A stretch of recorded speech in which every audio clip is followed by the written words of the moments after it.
Welcome to Good Enough with the Trauma Therapist, a podcast dedicated to empowering you to take control of your life, learning valuable strategies for healing and looking at mental health through a trauma-informed lens. Get ready to feel empowered and confident in managing your symptoms.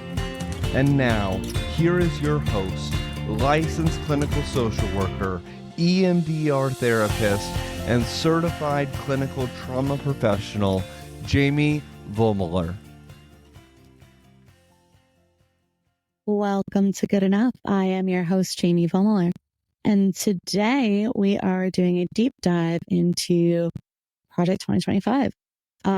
As a woman, as a mental health advocate, as a women's advocate, as a domestic violence advocate, as for all of the things I believe in, I think it is so important for the public to know what is in this document.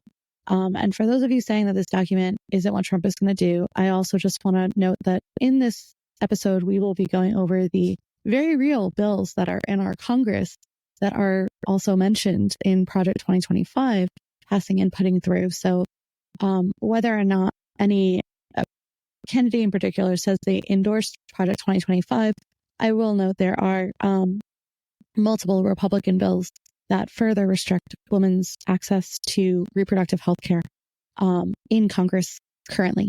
So this is something that we need to discuss no matter what side of the aisle you are on, because if you are for women's reproductive rights, then we should be reaching out to our Congress and making sure that this legislation certainly does not get passed.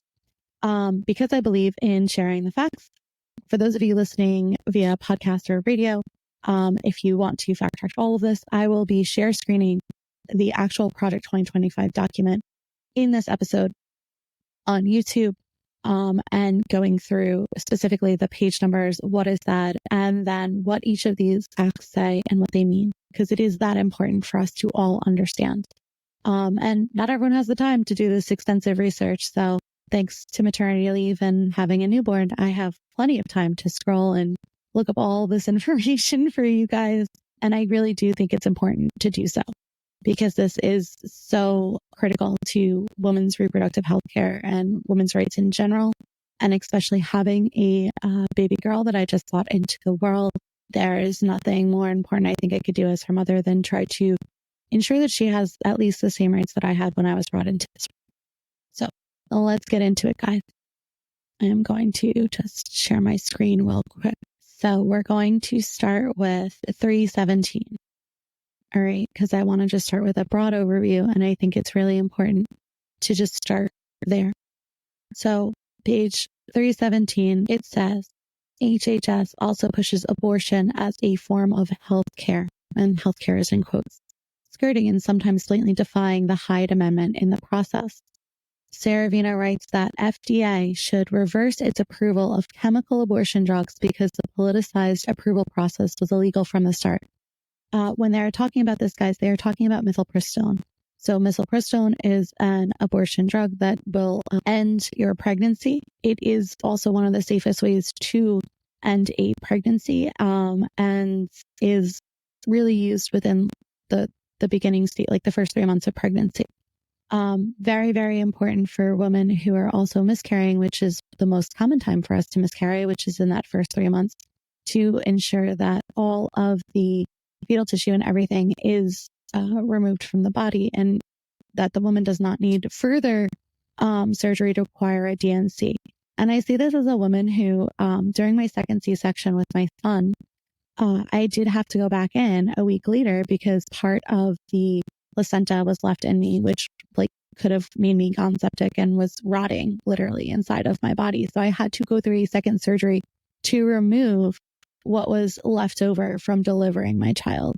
So even when we miscarry, we do need health care and medicine to ensure that we don't require further care or we don't have further complications. And that is really, really important for everyone to understand.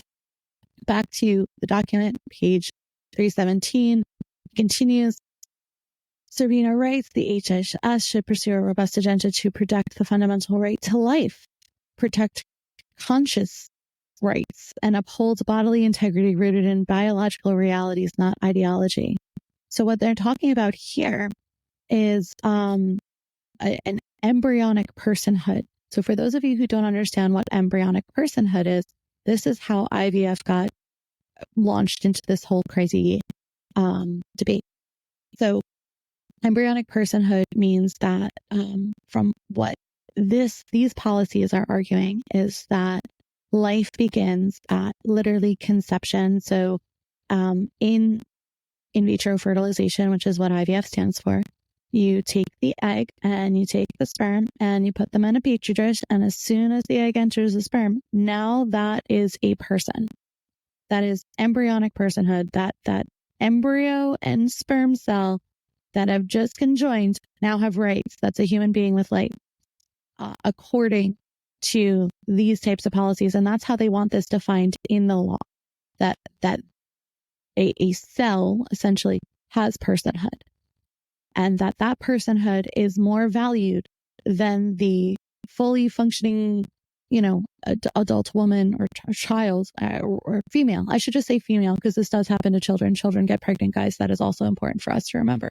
The female who is carrying that embryonic cell that might not implant to the uterus. There are multiple ways in which that might not become an actual human and person. They could not implant right. There could be DNA abnormalities, which make our body reject those cells to begin with. There are multiple things that could prevent that from actually going on to full term beyond what the woman actually desires, right? They think that petri dish has more right and to becoming alive than that woman who's carrying that has to preserving her own life and her own health and what's best for the future of herself and her existing children and family. That's also important. Also, it says the next secretary should also reverse the Biden administration's focus on the LGBTQ equity, subsidizing single motherhood, disincentivizing work, and penalizing marriage. Replace such policies with those encouraging marriage, work, motherhood, fatherhood, and nuclear families. So basically, anything that is supporting families outside of what Christians feel should designate a family as in a mother and a father and a stable relationship in the same household does not count as a family. So, I don't know about all those women that are widowed, or husbands who are widowed, or people that it just doesn't work out and they get a divorce, or the person leaves, or there's so many reasons, or in non-traditional families like same-sex parents. And there are many different types of families. And I think it's kind of crazy that in this document, they're literally pushing for legislation that would only support families that meet their ideal of what a family should look like. And if you are not part of that group and you do not ascribe to that ideal, then the government, I guess, should not have to take care of you because you're not conforming to what they believe you should. And again, guys, this is America. This is not the kind of rhetoric we should be expecting in our own country. So I'm going to go to another page. We are on now page 471 of Project 2025. It starts with a prohibiting federal funds to assist in women traveling to receive health care. I understand that people are automatically going to be like, well, my taxpayer shouldn't pay for them to go receive health care. Yeah, your taxpayer dollars are going to nonprofits that are helping women to flee states where their rights have been violated to the point that they cannot access health care, and their danger of losing their ability to even bear children for many of them as a result of delays in care, which make them infertile, or they are dying. So yeah, when our government messes up so bad that women lose their basic right to healthcare and being treated before they're bleeding out on the table and on the verge of death, it is the responsibility of our government to make sure that those women are not dying in the states where this is consequences. So anyway, they would reverse Biden's executive order that is currently funding nonprofits and efforts to get these women the care that they need in other states where abortion is still legal. That obviously has some profound consequences on the women already who are struggling with accessing reproductive health care. They also want to withdraw the Medicaid guidance of Section 111.5 waivers issued thereunder, and withdraw and disavow the interpretation of the Hyde Amendment. So the Hyde Amendment basically, they tried to argue that the Hyde Amendment prevented federal funds from being used to transport these women because it would not cover abortion. There's nothing in that document that explicitly says that. They're just trying to broaden it so that they can further restrict women's in the state's ability to access care, which is really, really sad. They also plan to prohibit Planned Parenthood from receiving Medicaid funds. And this is where it gets really, really insidious. So most Planned Parenthoods, first off, like they don't just fund abortion. I want to make that clear off the jump. They are also just funding general women's health issues. And there are such vast health deserts for women receiving reproductive care in low-income communities already, that basically this just further makes it so those women will not have access to care. And it gets worse. So it says policymakers should end taxpayer funding of Planned Parenthood and all other abortion providers. So anyone who even provides reproductive health care as a service. Now, again, when they say abortion, they're talking about embryonic personhood here. So they're also talking about like access to contraceptives, access to any kind of healthcare that would interfere with the woman's ability to maintain a pregnancy, or to get pregnant. They are literally trying to control women's bodies by telling us that we can't regulate our own bodies with our healthcare providers in ways that are healthy for us. That is insane. The bulk of federal funding for Planned Parenthood comes through the Medicaid program. So they're basically now trying to restrict access to have Medicaid fund any sort of reproductive health care, because all of these clinics that serve these lower income areas would essentially be shut down due to lack of funding. Okay, so HHS should take 2 actions to limit this funding. Issue guidance reemphasizing that states are free to defund Planned Parenthood in their state Medicaid plans. So that's giving those red states the ability to basically say, we're not going to provide reproductive health care to anyone that's receiving state insurance. And I want to remind everyone that through Obamacare, those state-sponsored plans are Medicaid plans. They are Medicaid plans. So even if you are paying for your insurance through the state marketplace, if Medicaid was not allowed to cover those plans that you are paying for are part of the Medicaid system. So your plans that you are paying your hard-earned money for, and many small businesses ascribe to these plans for their employees as well, because they're one of the only affordable or semi-affordable plan out there to us. All of those people now do not have access to reproductive health care. That's major. Congress should pass the Protecting Life and Taxpayers Act, which would accomplish the goal of defunding abortion providers such as Planned Parenthood. So again, this is an actual bill that is in Congress. It's called Protecting Life and Taxpayers Act, which would defund anyone who provided access to an abortion. Okay, that's major. So any women's health organization is going to provide access to contraception and methylprostate and all of these abortion drugs, because it is part of reproductive health care. It is part of managing women who are miscarrying. That's just a crazy, unrealistic expectation that I understand the ideology behind it, but the reality of what it takes for healthcare providers to adequately address women's reproductive health emergencies requires for these drugs to be available. Okay. CMS should also resolve pending Section 1115 waiver from Idaho, South Carolina, and Tennessee, which, like Texas in January 2022, are both seeking to prohibit abortion providers from participating in state-run Medicaid programs and to work with other states to do the same. Abortion is not healthcare, and states should not be free to devise and implement programs that prioritize qualified providers that are not entangled with the abortion industry. So again, this is furthering the spread of lack of access to reproductive health care. I'm going to name those states again that haven't yet done it, but want to. Idaho, South Carolina, Tennessee. If you're from there, please listen up. Contact your providers. Honestly, all of us should be contacting our legislators because, again, this is way more insidious. It gets worse. So here, and I literally wrote out here, New Yorkers, listen up. They can do it here and they have done it before. I want to remind everyone that's in a blue state that feels like, oh, because my state would protect my right, I don't have to worry. So this does not have to be taken into account because it doesn't affect me. It does. It does.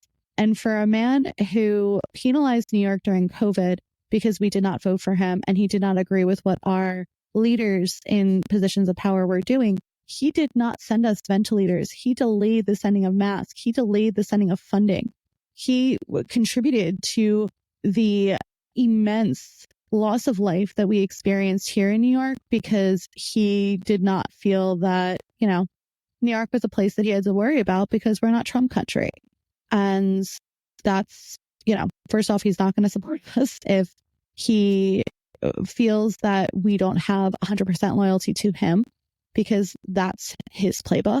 And they are trying to make it so that in our states, they would basically make it so we don't get funding. So they're going to try to strangle the state budget and not give us any funding for what we feel that should be provided, because that would essentially force the state into adopting their policies, whether or not our people agree with it.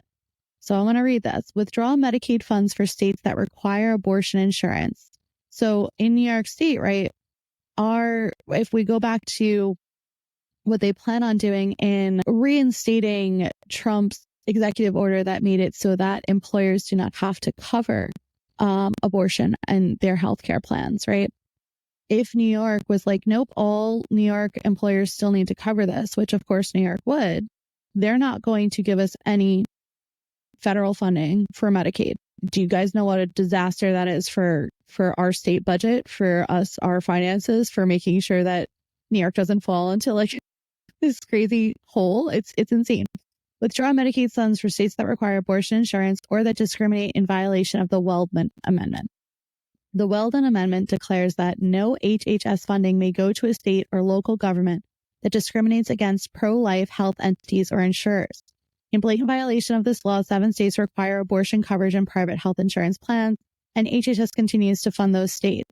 So again, we're talking about like those deep blue states that are like, this doesn't apply to me. Yeah, they're coming for us. They're coming for New York. They're coming for California. They're coming for us, guys. They don't want us to have our states protect the rights that, we believe that we should have. HHS under President Trump disallowed $200 million in Medicaid funding from California because the state's flout of the law. But the Biden administration restored it.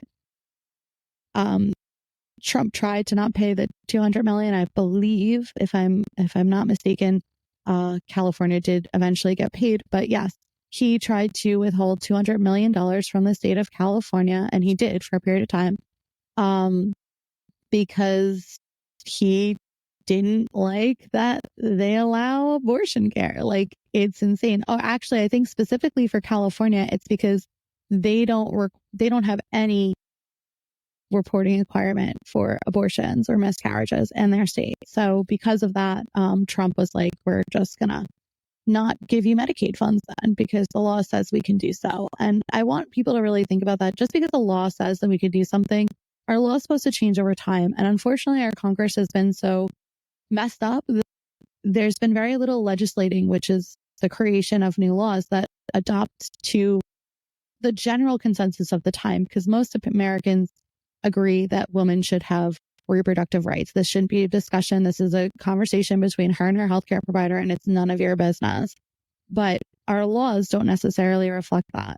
And instead of making laws that do reflect the general consensus of the American people, we have politicians who are trying to take laws literally from, I think like the Comstock Act was like the 1870s, and like use those laws to basically say this is law so we can restrict your rights. Like whether or not there's something on the books that hasn't been used that way in decades, right? Or over a century for some of them, doesn't mean that that's the right thing to do. And I think we all agree to that. That's manipulating the system. That is not the way that our Constitution was supposed to be written, and our Congress has not functioned the way our Congress is supposed to function in quite a while. And these are the real live consequences of those situations. As we continue, they also want to make separate payments for any abortions. So again,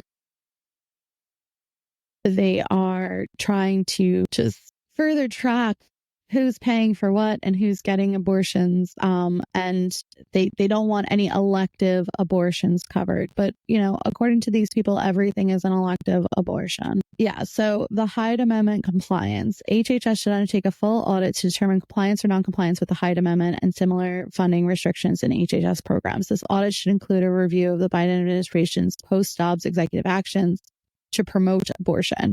Or, I wouldn't say promote abortion, but it's really important the language that's being used here. Post-Dobbs executive actions were to try to protect women's rights to reproductive health care and make sure that women could access the health care that they needed to take care of themselves and their families. It should also encompass a review of Medicaid managed care plans in pro-abortion states. So again, in the states that are pro-abortion, because that's what they keep saying, right? It's based on the state. The states that are not agreeing with their ideology, they're trying to make it very, very difficult for these states to not comply because they're trying to restrict funding. They're trying to use the money that we as taxpayers pay.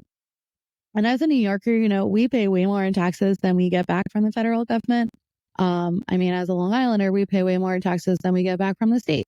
But anywho, the fact that, my tax dollars are going to be basically withheld because we don't believe in their ideology, like that should be concerning to people. That is the plan.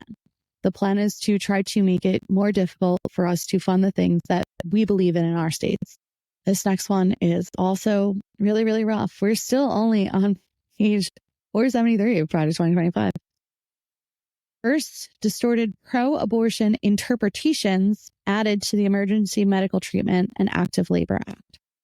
So this is an actual act in Congress. The Emergency Medical Treatment and Active Labor Act prohibits hospitals that receive Medicare funds from dumping emergency patients who cannot pay by sending them to other hospitals. So basically, if you receive any government-funded health, or if you accept any government-funded health insurance like Medicare, Medicaid, CHIP. CHIP is the Child Health Insurance Program. So I know many families whose kids are insured by CHIP insurance, and this will affect your teenage daughters. So listen up. In July 2022, HHS CMS released guidelines mandating that the Emergency Medical Treatment and Active Labor Act covered hospitals and the physicians who work there must perform abortions to include completing chemical abortions. The guidance also declared that they would protect physicians and hospitals that perform abortions in violation of state law if they deem those abortions necessary to stabilize the woman's health. Okay, so this is what states like Texas keep saying is like, oh, well, it's on the doctors. We're not saying if it's in cases where a woman's health is at risk. Like this is just because the doctors aren't listening to what the law says. No, very clearly right here, they're saying that this act protects physicians and hospitals that perform abortions that they deem necessary to stabilize the woman's health. And they want to undo that. They want to undo that. I think that is very crucial for us to understand. What people say and what their actions are often very, very different. And what I've learned from being a therapist, from being a trauma survivor that's really good at reading people, honestly, is that you learn a lot more about what people's intentions are from what they do than from what they say. People can tell you anything, but it clearly lines out black and white right here that, their intention is to decrease access to abortion. They know that's unpopular, so they're going to tell you something different. But behind your back, that is what their policies currently in Congress are trying to do. Undermine your civil right to reproductive health care. Okay. Oh, yeah. They should also rescind the guidance and end CMS and state agency investigations into cases of alleged refusals to perform abortions. So on top of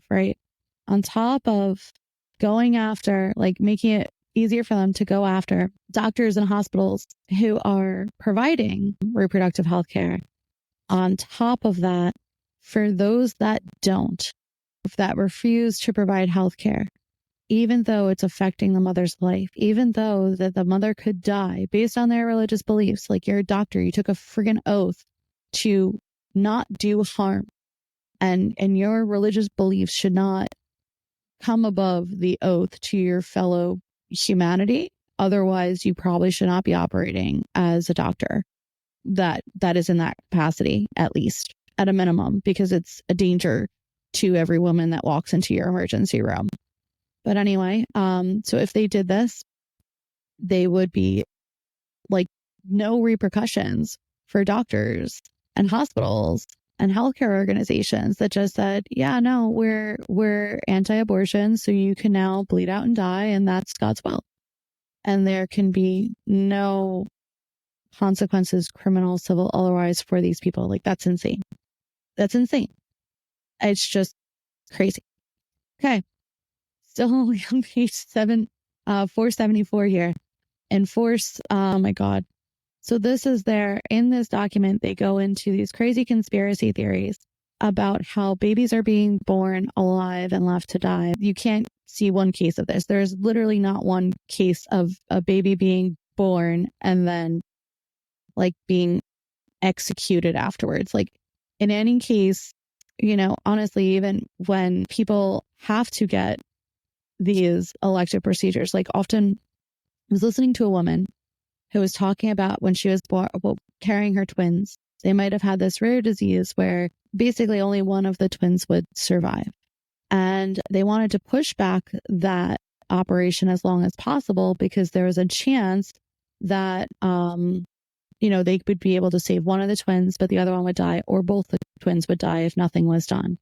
So again, no one wants this to happen. This woman had the horrible choice of, I let both of my children die, or do I try to save one?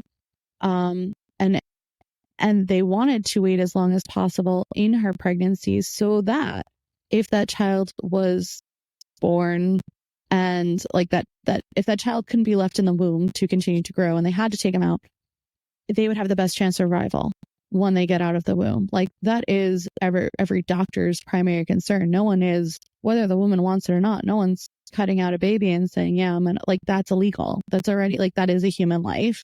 If they're breathing when they are born, then they have a birth certificate. Like, that's murder.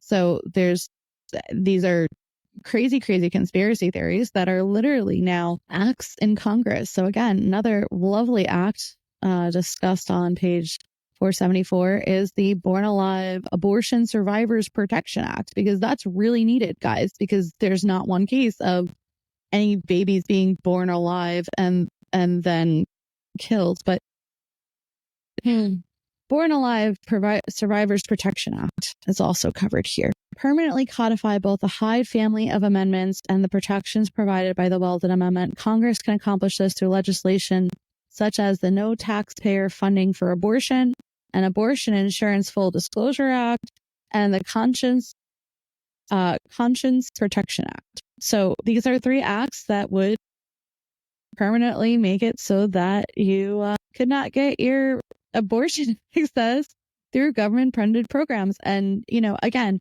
people want to say government funded and you're talking about like, I shouldn't be paying for someone else who's, sleeping around and they're just getting these left and right. Like that is not what's happening.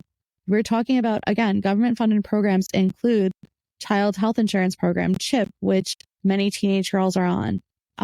That would mean that those teenage girls cannot get access to birth control. Whether or not you agree that teens should be having sex, they do. And if you don't want them to have to get abortions, very good idea to put your kids who are having sex on birth control. Our children would not have access to reproductive health care on chip. Like that's not acceptable. Not acceptable. These state sponsored plans through Medicaid, through Obamacare, like the New York State of Health Marketplace, anything you bought on there, any insurance that you bought through the state at all would not cover reproductive health care. Like that is major. We're not talking about, like I feel like this is often framed as, well, yeah, as a taxpayer, I shouldn't be covering this. Like, no, we're talking about like we all benefit from government funded health insurance like the CHIP program or Obamacare, whether it was popular or not, or whether it's rolled out perfectly is definitely up for debate. But there are millions of Americans who have benefited positively and are doing better because they have access to healthcare and can now actually get treatment. And that is major. And that does help us as a society. Good. All right. This is where I said this one I had to go through all of the pages because it just really gets worse, guys. So they want to radically redefine sex. So on August 4th, 2022, HHS published a proposed rule entitled Non-Discrimination in Health Programs and Activity. This rule addresses non-discrimination provisions of the Affordable Care Act, known as Section 1557, which is enforced by the Office for Civil Rights and the Center for Medicare and Medicaid Services. Section 1557 prohibits discrimination on the basis of race, color, national origin, age, disability, and sex in covered health programs or activities. Under the proposed rule, sex is redefined. Discrimination on the basis of sex includes but is not limited to discrimination on the basis of sex stereotypes, sex characteristics, including intersex traits, pregnancy, or other related conditions, sexual orientation, and gender identity. I think that most Americans agree that we wouldn't want to be discriminated against for any of those things, right? Like, it's not okay for people to be discriminated against that. That should be a right that is protected. I think most Americans agree to that, right? Back to the article. The department proposes to interpret Section 1557 as if it created special privileges for new classes of people. I don't think there were new classes of people. Pregnant women have always existed. Intersex people have always existed. There's always been gay people. Like they're people that existed. You might not want to acknowledge them, but they exist. They've always existed. Jeez Louise. Defined in ways that are highly ideological and unscientific. I think this entire document is highly ideological and unscientific. It's a bit the pot calling the kettle black here. Yeah. The redefinition of sex to cover gender identity and sexual orientation and pregnancy to cover abortion should be reversed in all HHS and CMS programs. I'm going to repeat. Is that the redefinition of sex to cover gender identity and sexual orientation and pregnancy. So we cannot be discriminated against because we are pregnant. Should be reversed in all HHS and CMS programs as was done under the Trump administration. This includes the Child Health Insurance Program, CHIP. Low-income families who rely on CHIP should not be coerced, pressured, or otherwise encouraged to embrace this ideology motivated sexualization of their children. Like, I don't think no one's encouraged by this, but like there's the reality of the fact that there are a lot more latchkey kids now. Parents are not able to be at home and be with their kids all the time and monitor all of their behavior.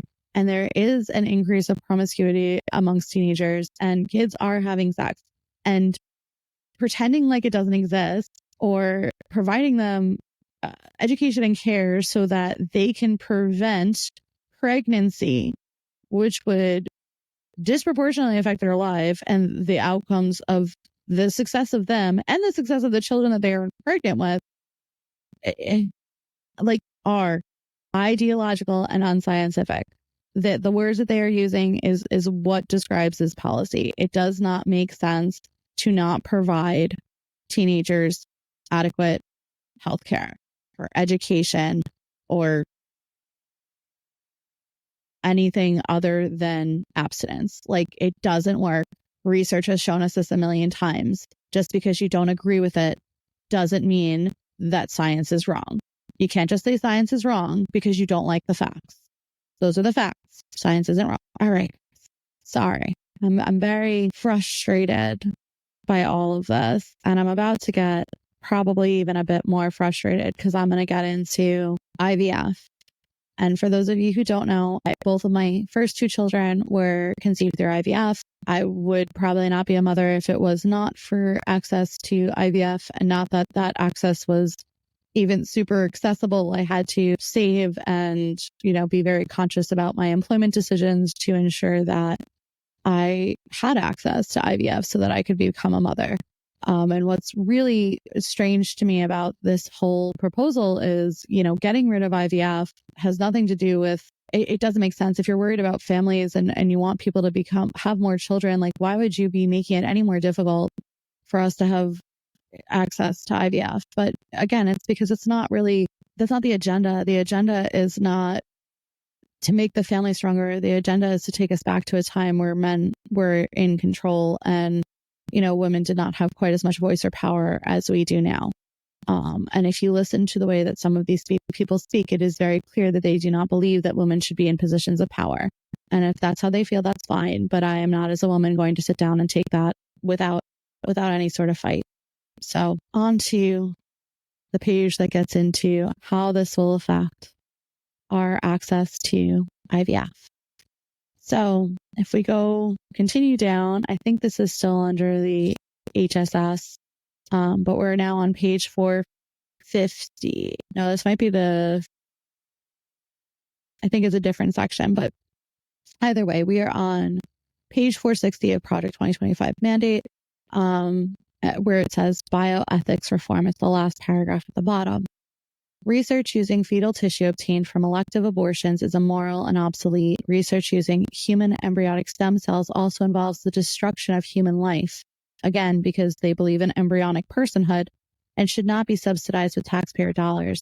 Good science and life-affirming ethics research are not mutually exclusive. In fact, ethically derived sources such as discarded surgical tissue and adult stem cells, not tissue obtained from elective abortions, have contributed to the most successful treatments of various ailments. Yeah, so have, a lot more has come out of fetal tissue research, but okay. Congress authorized HHS to choose not to fund extramural abortion-derived fetal tissue research that fails ethics board's review.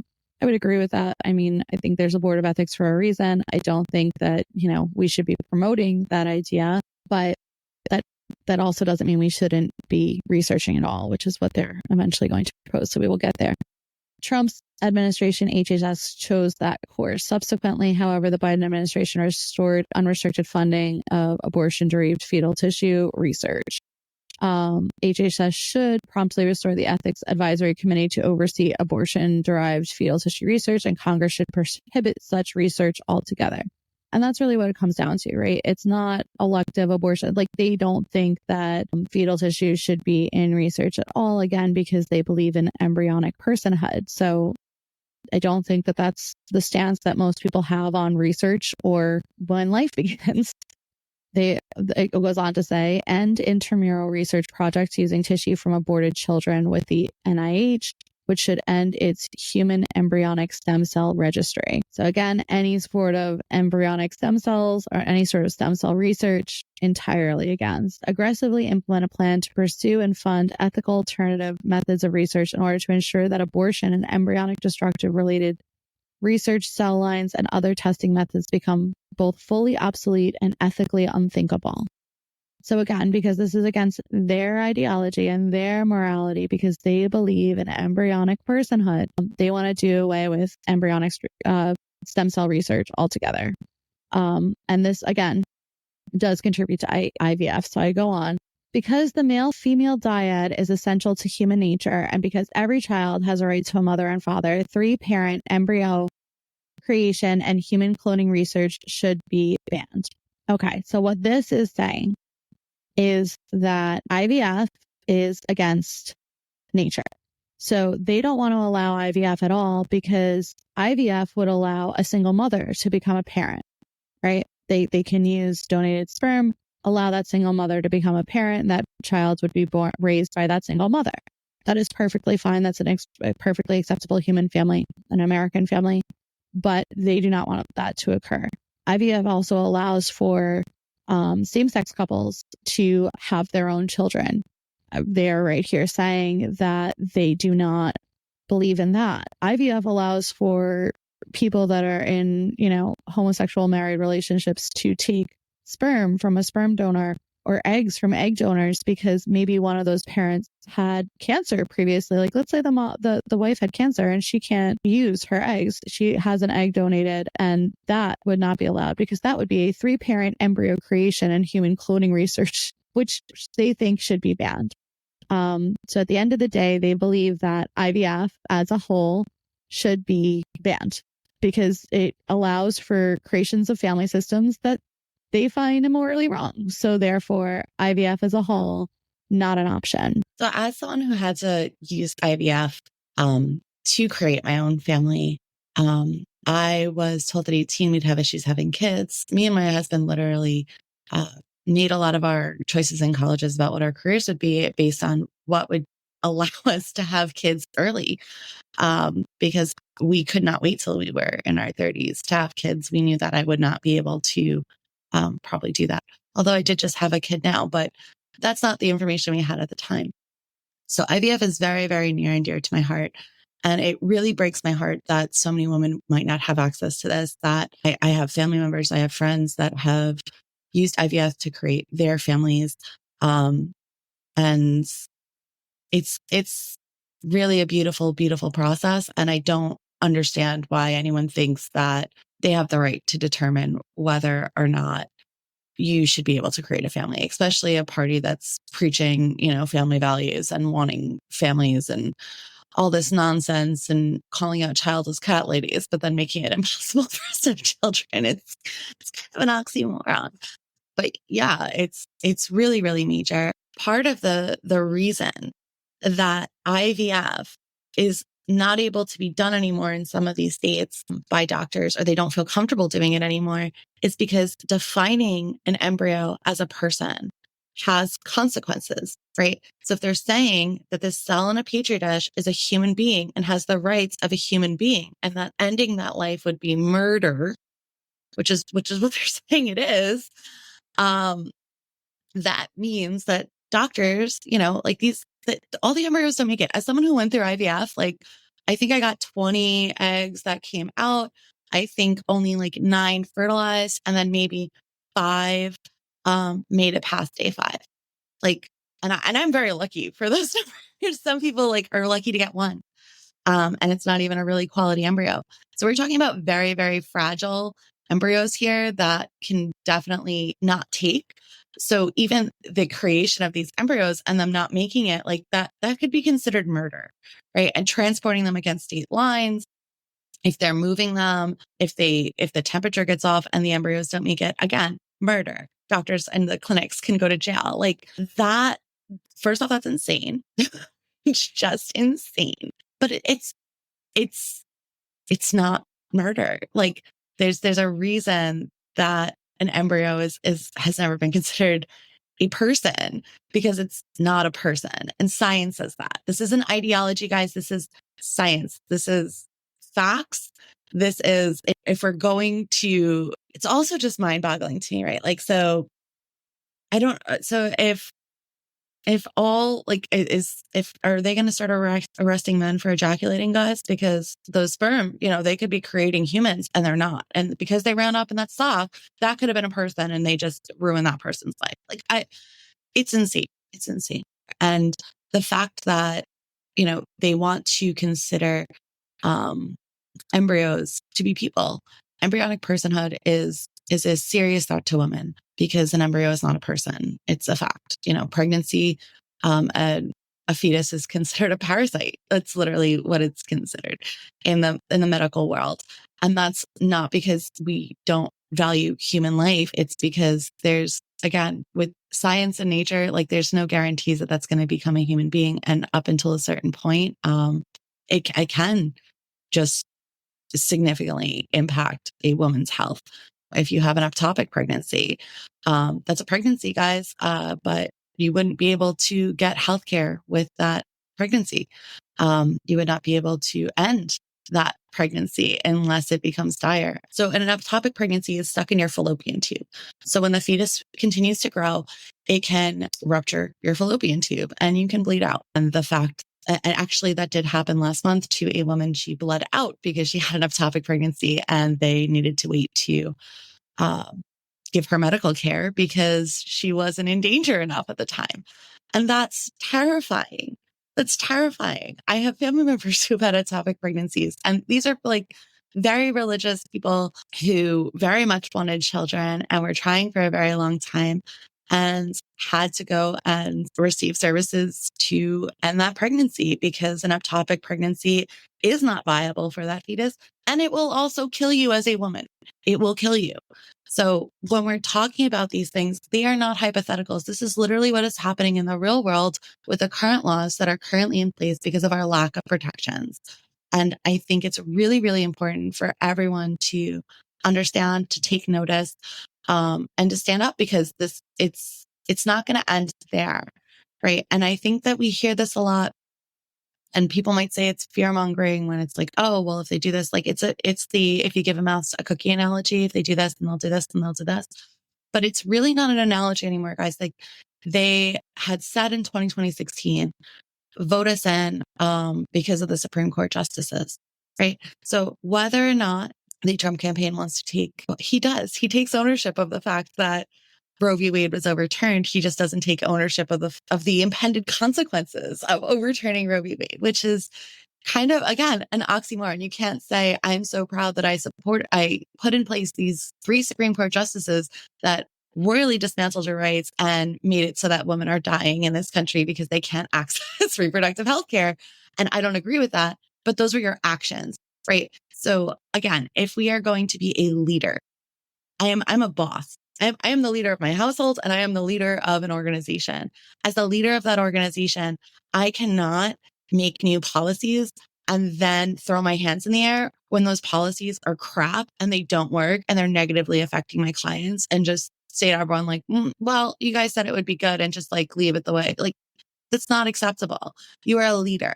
You need to be implementing those plans. You need to think through how these things are going to work all the way through. You know, we can't have concepts of a plan. I'm sorry. That's not a thing that we can do. We can't have concepts of a plan.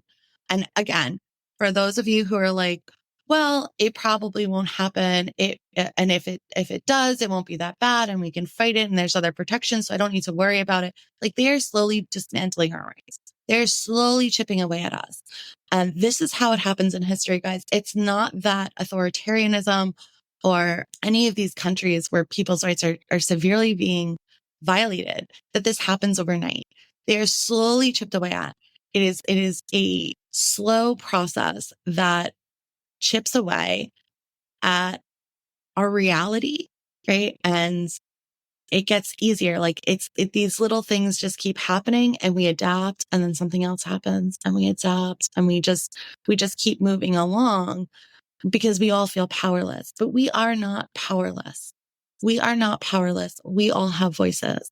So I know this has been a lot to take in. There are a lot of rights on the line and what they want to do is honestly very disturbing. I want to provide you guys some more information on specifically the Comstock Act, which I did discuss earlier in this episode, but I want to go into specifically how that affects us and what they're looking to do with that law, because there are multiple cases pending right now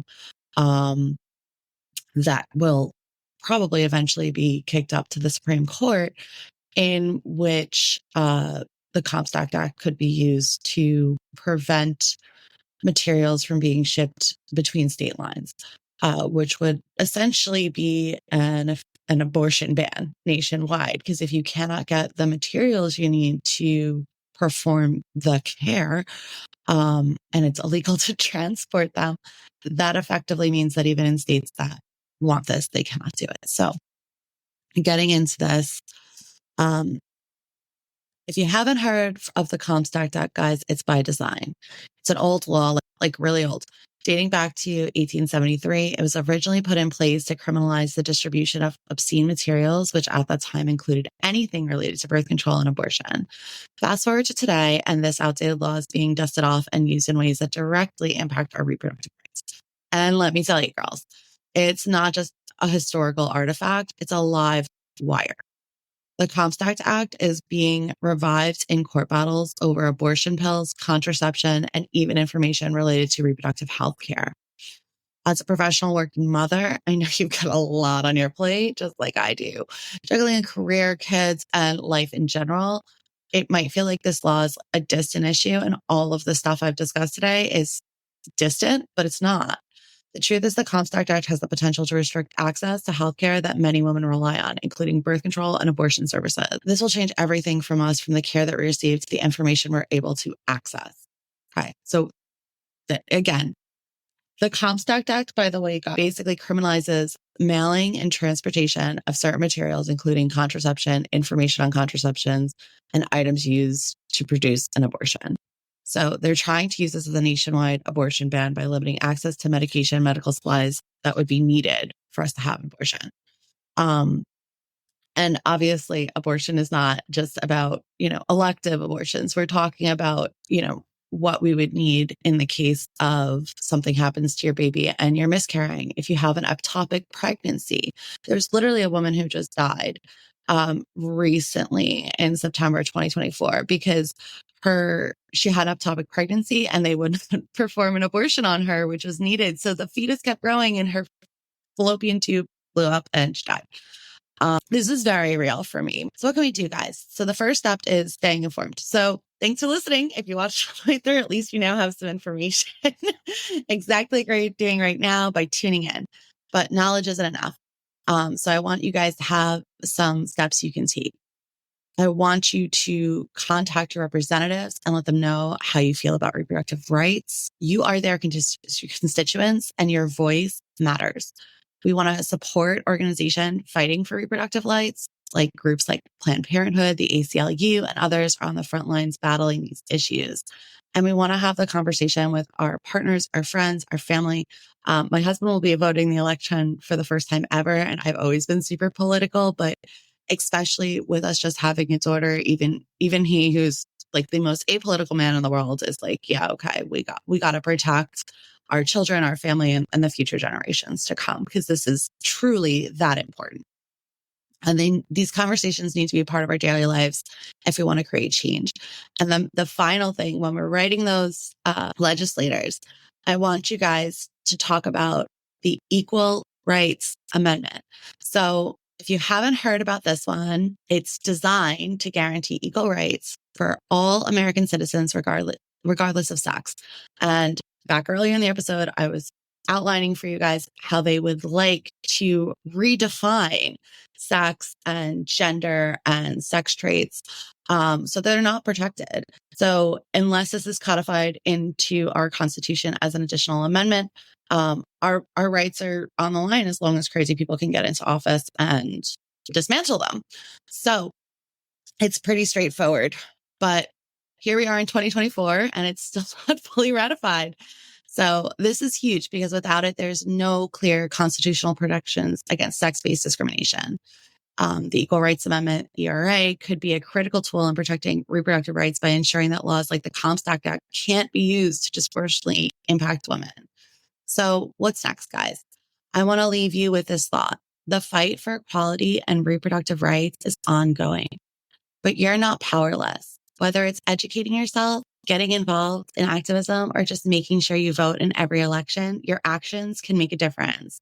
I'll be sharing links in the show notes to resources where you can learn more about the Comstock Act, the ERA, Project 2025, as well as a link for a petition that was generated by Hunter College, which is my alma mater. Shout out to Hunter College, CUNY Hunter over in New York City.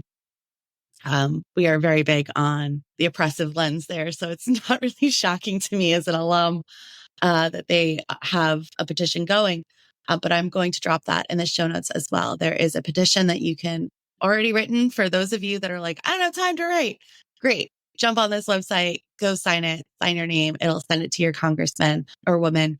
And it can help seriously to get this Equal Rights Amendment added to our Constitution so that protection of us on the basis of our gender, our sex is not able to be discriminated against, which seems pretty basic, but clearly the powers that be don't feel that should be a thing.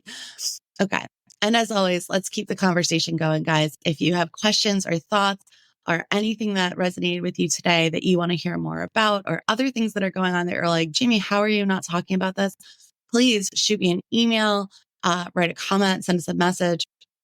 Any way that you can. We are on YouTube, TikTok, Facebook, LinkedIn, like all social media. We're pretty much streamed. So you can look up Good Enough with a Trauma Therapist, Jamie Vollmoeller, find me, reach out. I would love to hear from you guys and to be providing information on things that, light you up and that you're passionate about, because that's what we're doing. We're building community and we're stronger together, guys. I want to remind everyone that you are good enough. Thank you for listening to Good Enough with the Trauma Therapist. We appreciate you listening. While our host may provide some personal and professional advice, we want to remind you that this show is for entertainment purposes only.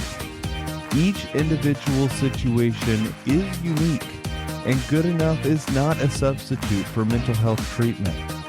If you need a therapist and are located in New York or Missouri, feel free to reach out to us at liendr.com or resilient-mo. Hi, everybody. I know that sometimes we get very lonely in this entrepreneur journey, and I want to invite you to join us into our limited time only Purposeful You Mastermind. For many of us entrepreneurs, we believe that we can do it all. But the reality is that doing it alone only creates a lot of overwhelm.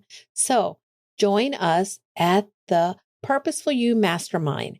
You can find out more information by going to bit.ly/Julie's Mastermind. This is going to be the place where you are able to then unlock your full potential and achieve long-term success for your business. Push you behind your current limits, expand your connections, discover new ideas, and implement them with confidence. You're going to get the support in all aspects and transforming you to the six-figure business you've been looking for. Pause and get off the hamster wheel if you've been spinning around. This is a time where you can get that support from like-minded entrepreneurs that are here to join you in your journey. Together, we can challenge the assumptions and land the speaking engagements and opportunities we want to grow our business and make an impact in the lives of people. See you then. Remember, you can find the mastermind at bit.ly, Julie's Mastermind.